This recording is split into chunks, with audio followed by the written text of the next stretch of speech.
That's a legal requirement, in case you were wondering. You know, I forgot to mention in the script, or I didn't hear, to silence your cell phones, just in case we neglected to mention that. Now, I'd like to introduce our friend Anthony Griffin. He describes himself as a son of the South, a native Texan, and a product of the public school system. He's a lover of cultures and words, gifts from elders, educators, life choices, each conveyed in stories, musings, and other writings. Please see his website, anthonypgriffin.com, to become better acquainted with him. Welcome.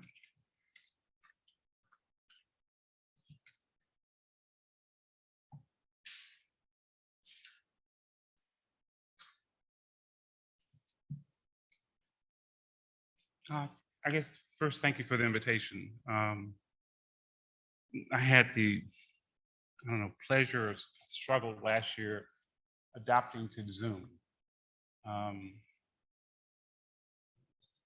It's somewhat akin to a reporter putting a camera in front of your face and say, not pretend the camera's not in front of you.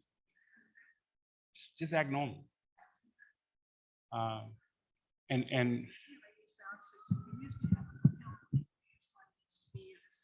okay, yeah.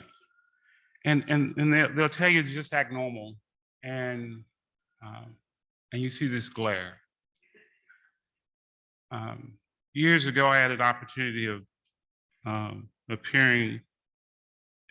I was in D.C. or New York. I don't remember what city, and CNN called and said, "Are you in your office?" I said, "No, I'm in D.C. or I don't forget where I was. I said, I'm in town." And he said, "Can you come by our studio?" And I went, "For what?" And they told me what it was for, and I said, "Sure, I'll be there."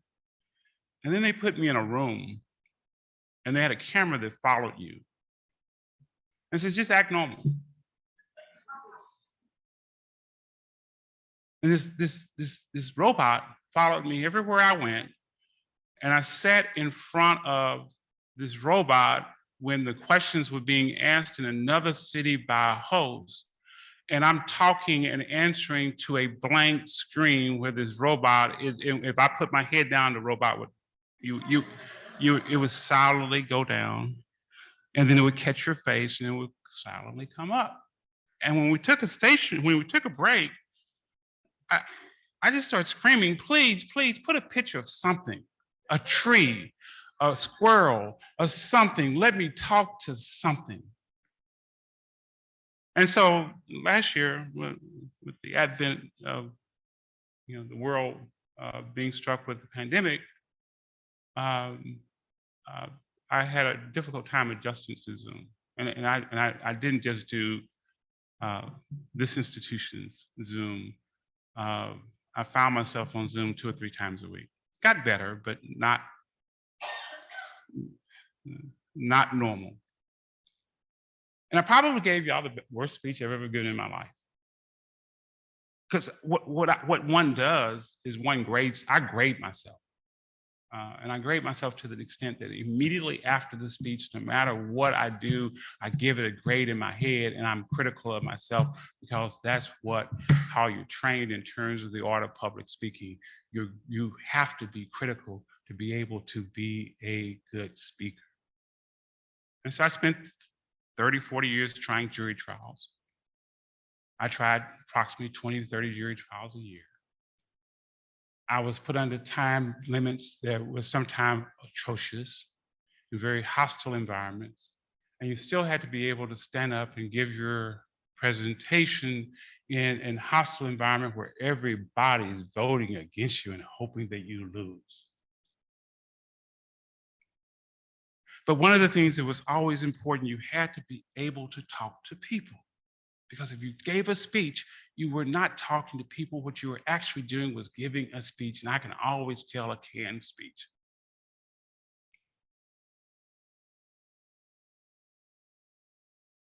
But it was probably the best speech I've ever given.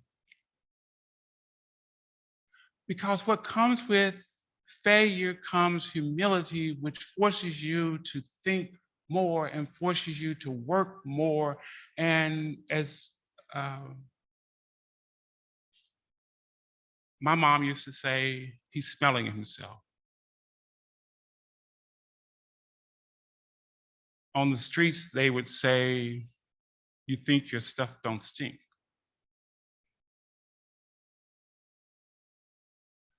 And so when I was called to ask to speak on critical race theory, it's one of the most difficult subject matters, but I also thought something was going wrong at this institution to re-invite me to come speak on anything.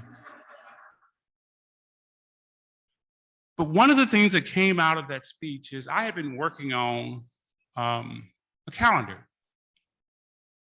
And I won't go in very much detail with it, and we were involved in litigation against Reliant Energy because Reliant Energy came in and said they wanted a block of land that I own, and I told them no 2 years ago. And we had gotten into this debate over this land, and I told them I'm not interested in selling my land, and you need to go somewhere else, and they backed away. And I remember after having that discussion with them, I went and made a trip to Dallas, Texas, and talked to a former client of mine who's a congressperson. And we sat down and talked politics, and she said to me that this is bigger than you, and you need to exercise politics also.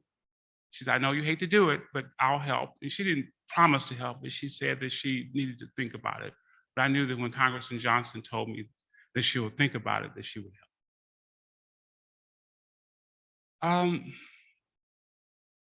Centerport came back again some point in time, and they basically said, we changed your mind, we want the land. And I went, oh, okay, fine. And I have to engage myself in litigation, and they'll tie me up for another 2 years. And after the speech, I was out cleaning the land.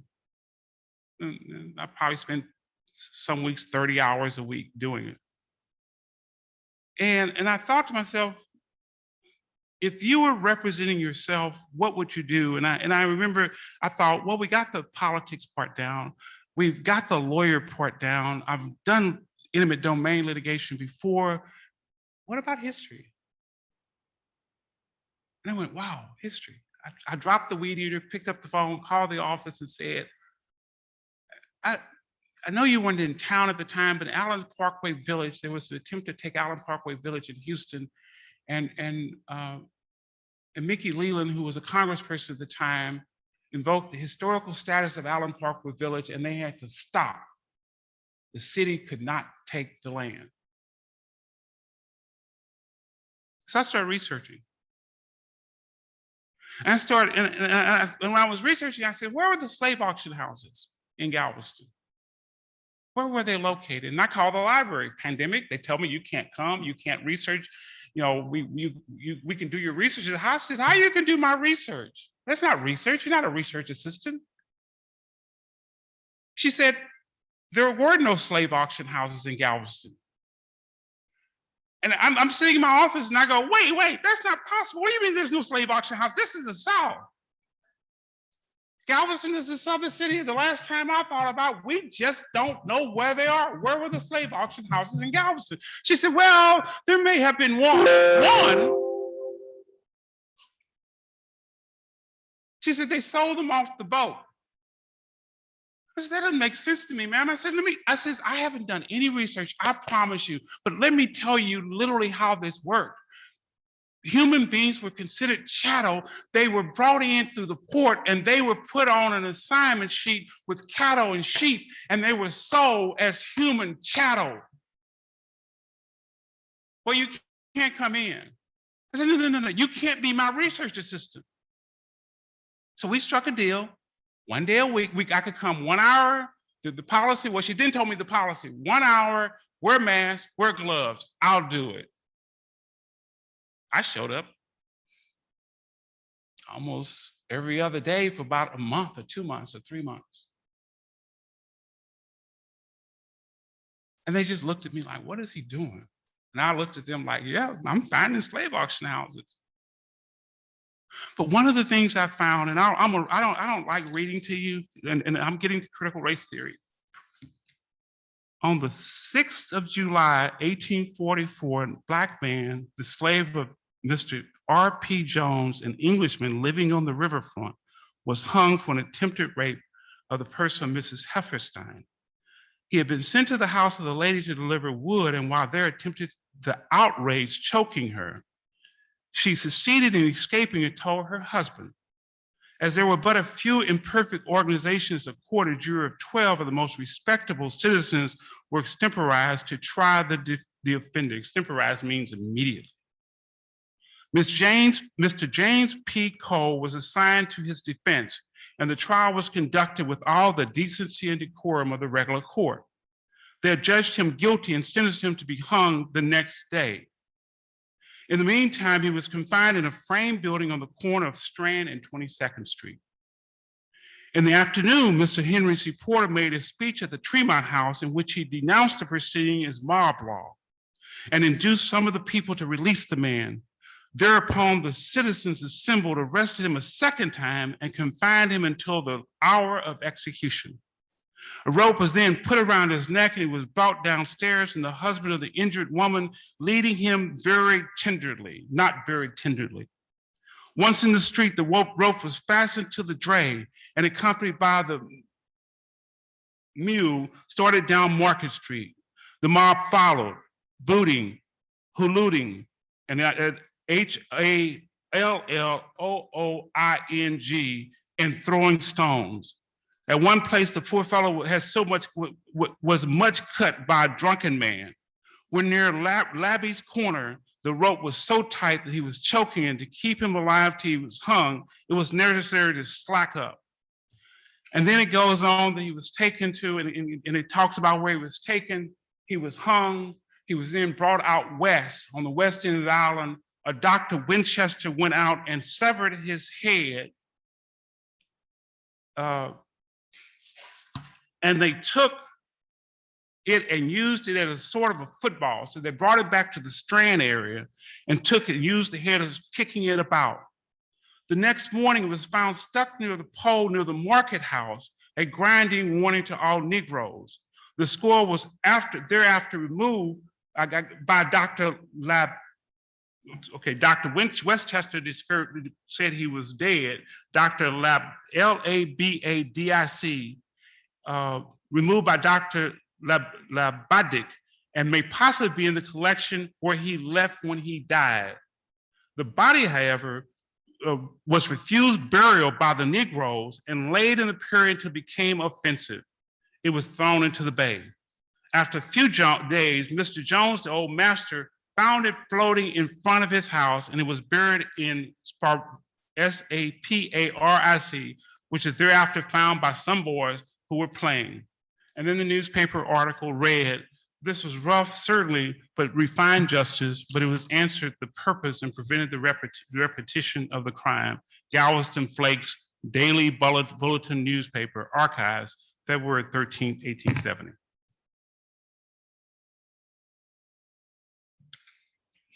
Critical race theory is in academic terms that studies how race and racism have been impacted social and local structures in the United States.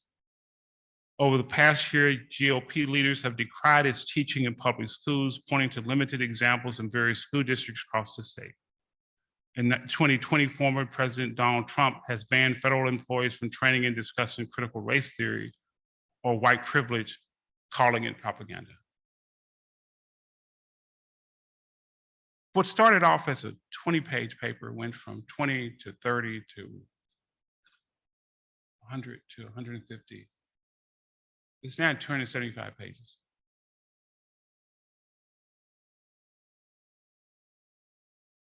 I spent 6 months not being able to sleep. Wake up in the middle of the night, walking about, seeing my great-grandparents who were slaves, and was still living at the time. I was 8, 9, died at 104. One died at 100, one died at 104. They remained slaves until they were 13 and 15. And then I went, and it forced me to research them. And when I went back and researched it, they remained enslaved until they were 13 and 15, even though the Emancipation Proclamation was read years and years ago in rural Texas. So after Juneteenth occurred in Galveston, Texas, they were sitting in Freestone County, and and they remained slaves for another 8 to 10 years.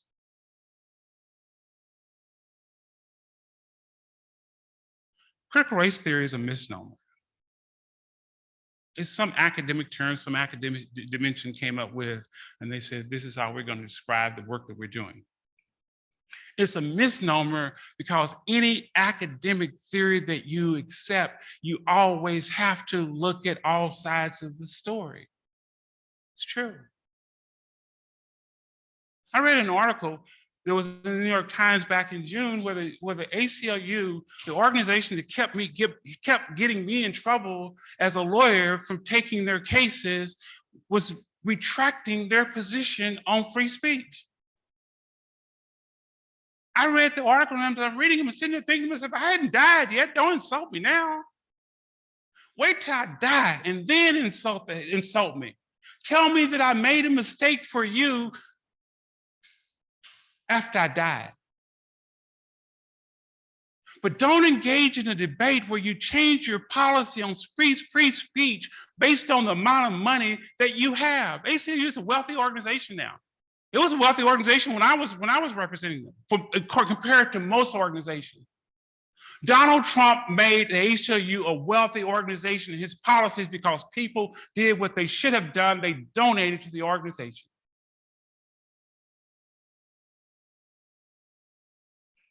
But they came up with this theory where they said, well, when we come to free speech, we have to look at how it affects who the client is, how it affects the public. Really? So I take on the representation of the Klan, and you tell me now I have to worry about what the public thinks of my representation? I take on the representation of somebody I despise, and you're now criticizing lawyers for doing and recognizing how important free speech is? Without the ability of speech, I can't protest, I can't write. I wouldn't even be able to stand up here and read you this piece that we want to forget, and we don't want to talk about. So now the very organization is engaging in critical race theory, and you're now saying race trumps speech? It's a misnomer. And the misnomer is dangerous when we engage in a debate where we tell our children, our teachers, that they cannot teach certain subjects. Now, I've taught before. Never taught at the high school level. And I recognize there's an approved curriculum. But teaching does not mean that we don't engage in a discussion in a classroom because children's minds are active. They do go out and read. Some of them do go to the library. Some of them do go behind the research, and then they research again and research again and research again, and they will ask the most uncomfortable questions in the world. So now we tell our teachers that they cannot talk about the 1619 Project? Really? We create legislation where Governor Abbott signs off on a bill where Governor Abbott says that you can't make people feel uncomfortable. What? And then what the education process is all about? We make ourselves feel uncomfortable. I would submit an educated person is someone who has had to sit down and think, I didn't know that. Who has to go, I was wrong. Who has to be able to defend his or her position to the degree that it makes them sometimes scream, sometimes cry, sometimes blatantly just fall out and laugh. And then if you can get that person, that student to that point where they're screaming at you and when they're yelling at you, where they're laughing, where they're thinking that you're the most obscene person in the world, then you've done a good job. I had a student come over to me one at the last day of class and said, Miss Griffin, her name was Araceli. I don't remember her last name. She said, I hate you. I was exhausted. I was sitting I was waiting for all the filter out. They had some function the next day and I wasn't going. And it was at University of Houston. And I said, oh, I said, why? She said, when I first came in this class, all I wanted to do was get married, have babies. It was an upward bound program for kids, high school kids. Have babies. And I don't want to do that right now. And she said, I question everything I read.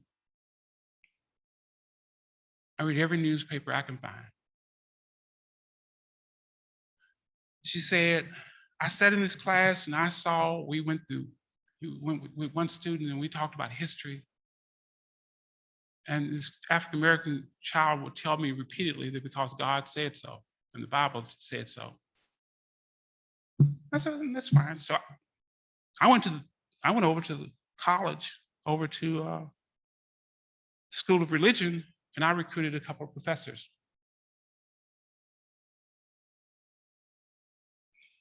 I went and bought a couple of Bibles, the Quran. I then went to the library and did some research because I had to get this kid to start thinking. I had those professors come sit in the classroom and monitor the classroom. And we spent a week on this child. She didn't know it, that we were attacking her, going after her. But I got her to the point where she stopped giving me the excuse because the Bible said so. No, she cried in that class and she argued and screamed at me because I was taking her box apart.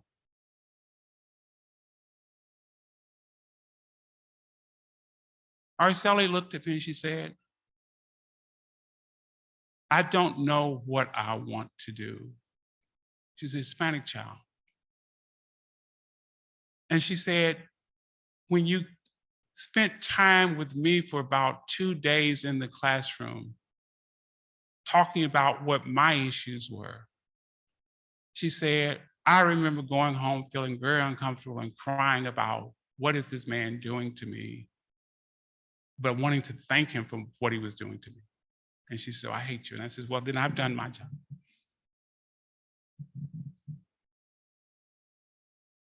Critical race theory is nothing more than an academic term where we're engaging in the debate about who we are as a society.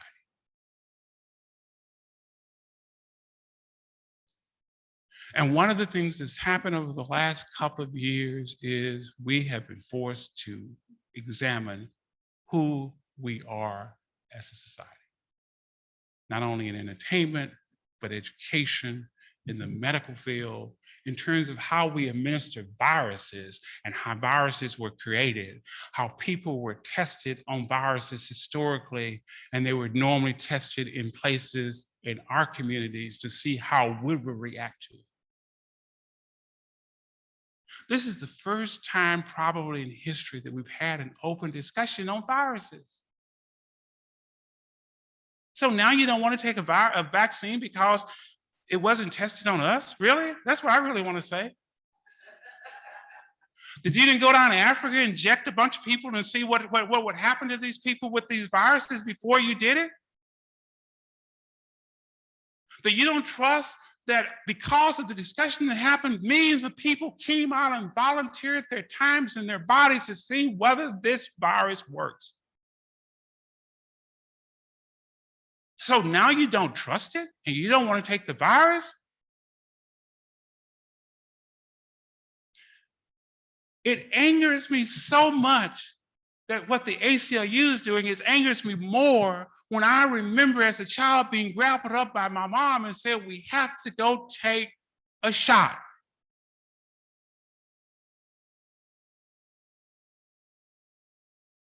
If you didn't take a shot, you wasn't going to school. You wasn't going to the public schools. You wasn't going to sit next to your fellow classmate and continue to spread a polio. If you didn't get your booster shot, you were pulled out of the school immediately. If you didn't take the shot before you went to college and updated your shots, you couldn't go to a public institution in this state.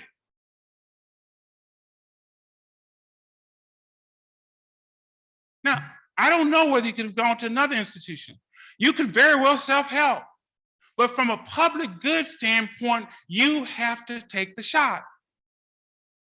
And one of the things that's happened in the last couple of years behind George Floyd being shot. George Floyd's death is not unique to America. I spent years practicing law, and do you understand I rode a Ford pickup truck not because I love Ford pickups. It kept me safe. When I owned a BMW, I would get a ticket going to Dallas and a ticket coming back. I could not drive a certain car. I would get followed forever and wherever I went in certain towns. And then I said, wait, stop, Griffin, buy you a pickup truck. White man comes in my office and he was in trouble and he was serious about it. I didn't do this. And I said, okay, $40,000. I don't remember what it was, 40, 45. He brought me he gave me $25,000. He said, I got a truck. What kind? Ford. Okay. And I got a bass boat, brand new. He dropped off that bass boat and that pickup truck that evening. I then told him, I don't fish, come get this bass boat. Bass boat was $25,000. I learned that later, brand new. Buddy of mine said, man, you've lost your mind. I would have given him the pickup truck back and kept the bass boat. So this big old boat sitting in front of my office. I'm going, what am I gonna do with this boat? I don't need this boat. Man, please come get this boat.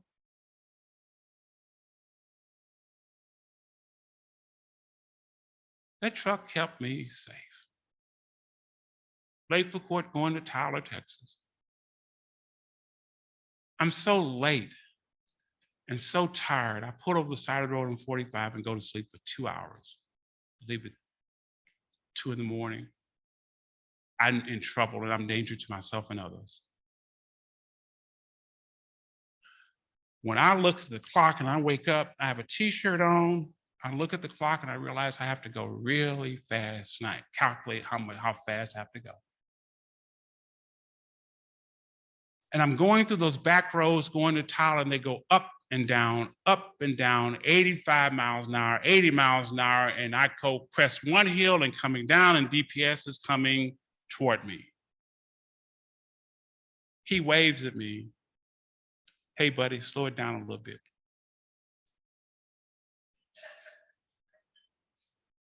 I immediately think he thinks I'm going to pick peas. Wow, this is wonderful.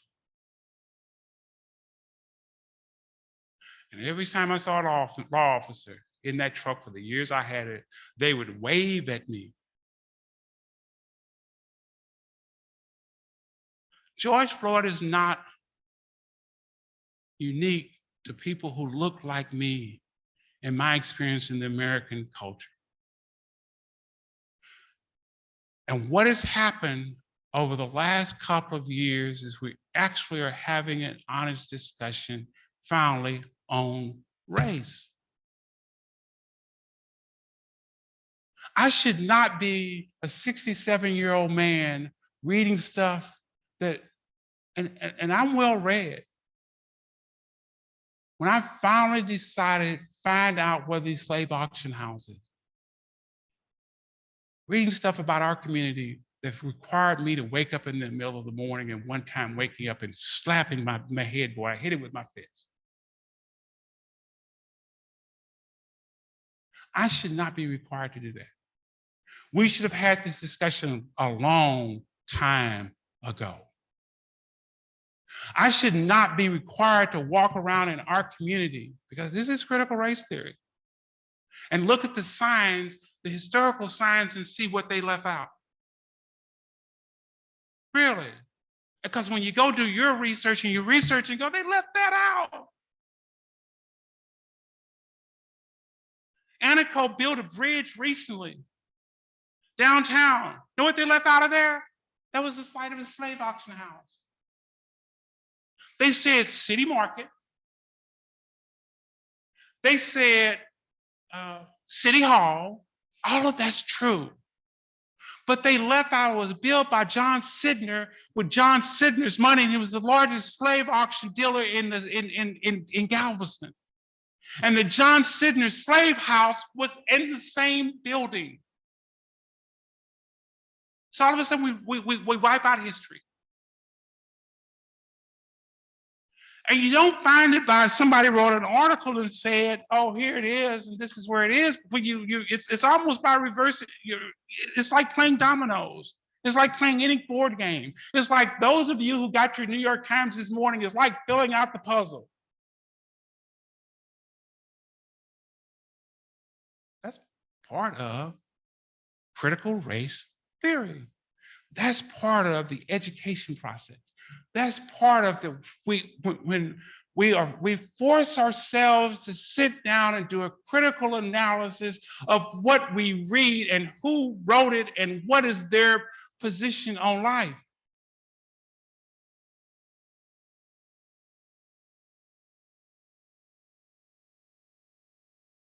So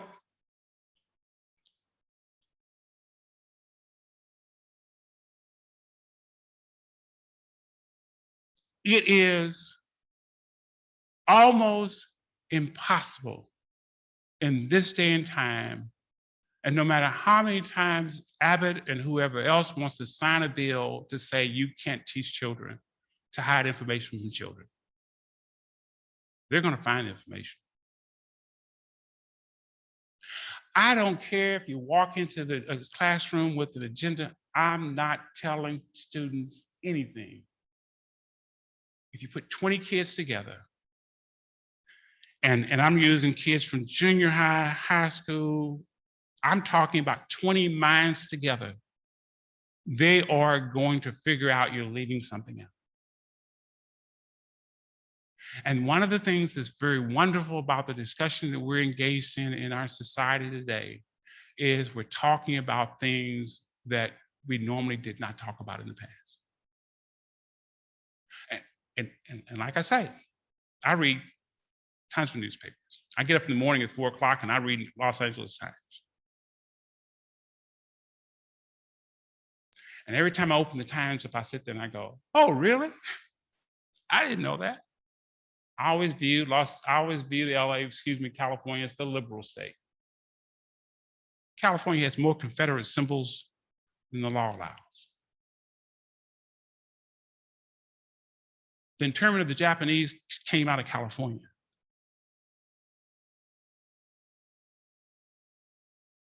Those signs that you see when you're making a road trip through California, they're an insult to the Hispanics of that community, of that state, and they are finally taking those mission signs down, because the mission signs were where they went in and conquest over each given community, and they're finally taking them down. Even the most anglicized Hispanic will walk up to you and they'll tell you, Miss Griffin, you shouldn't even be looking at this slave auction houses. I've had a couple of very anglicized Hispanics, very conservative Trump supporters tell me that. And I smile and go, "Yeah, I guess you're right." And then I tell them about a class I took taught by David Macias at University of Houston. It was called A Compact History of Mexico. And Professor Macias says, all that you've learned about Mexico will be challenged in this classroom. He said, I don't want y'all to go out and book. I bought your book for you. And he gave us a little book about this big called The Compact History of Mexico. And he handed it out. I said, no, you don't owe me anything. And that man went about the process of talking about history that we were never told. It was one of the most wonderful classes I've ever taken in my life. And I learned stuff about our state and the state of Mexico and slavery that I had never heard in the classroom.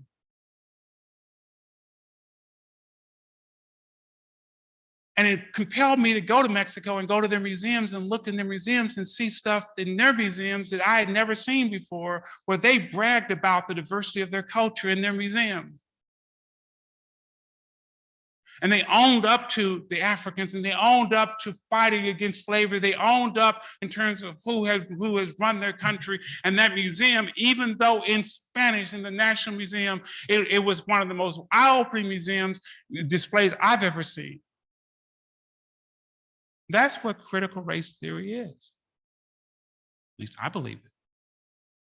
And that's why I still criticize it to the degree that race is not the primary, should never be the primary focus of every factual situation. I'm angry at the ACLU. And I'll end by giving you an example. How sometimes we buy our own stuff or we smell ourselves. I was hired by a client in Mississippi who lived in the outskirts of Jackson. It was before cell phones, and he said, when you land, get on highway such and such, get a rental car, get on highway such and such. I don't remember the highway. Go about 10 miles, and there's a store on the side. Pull over to the store on the side. This is before Google. Before Google Maps. The nicest white woman in America is on my phone on Google Maps. She helps me out all the time. Go about 10 miles, pull over, go into that store. Go use the phone and call me. I'll either come get you, or I'll give you the directions, the continued directions to my house. I do what he says. I see a store, I pull up, this is white guy sitting out in front. I'm going, in my mind, I'm thinking I'm in the state of Mississippi. In my mind, I'm seeing Mississippi burning. James Meredith, dogs, civil rights movement, all the stuff I've read and grew up during the 1970s, 60s and 70s, and on TV. I see white men on the stoop. In my mind, as I approach the phone, I'm thinking to myself, white man better not say nothing to me. He said, know how to use that phone? And I say, and he does it, he does it in a good old Southern white man way. He lays it on me. I know how to use that phone? I say, yes, sir, I know how to use the phone. I go to use the phone, I put my money in, I'm thinking to myself, no, he didn't ask me do I know how to use the phone. And the phone, that I guess is the nicest white woman in the world on my cell phone. It was her mom. Her mom says, do not deposit your money before dialing your number. My white buddy over here says, he starts snickering. You know how to use the phone? I said, I guess I don't. I then dialed the number, and then her mama said, please deposit 85 cents. Whatever amount of money it was, I gave her that amount of money, and she said, thank you. And I give that example to say, we all come with our own biases and our prejudices and what we think about people and what we assume about them.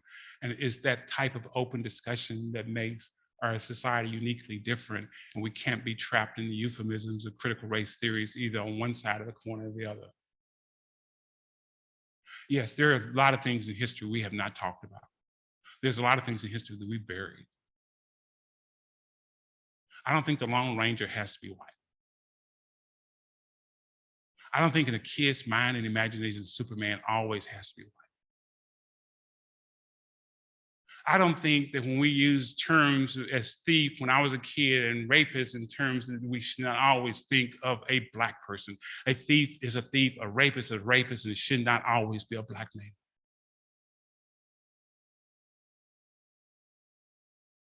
And that's what the debate is all about. And that's what we should do to make our imperfect union a more perfect or more improved union, because I don't think you can ever get to perfect because we have to engage in that debate. Thank you.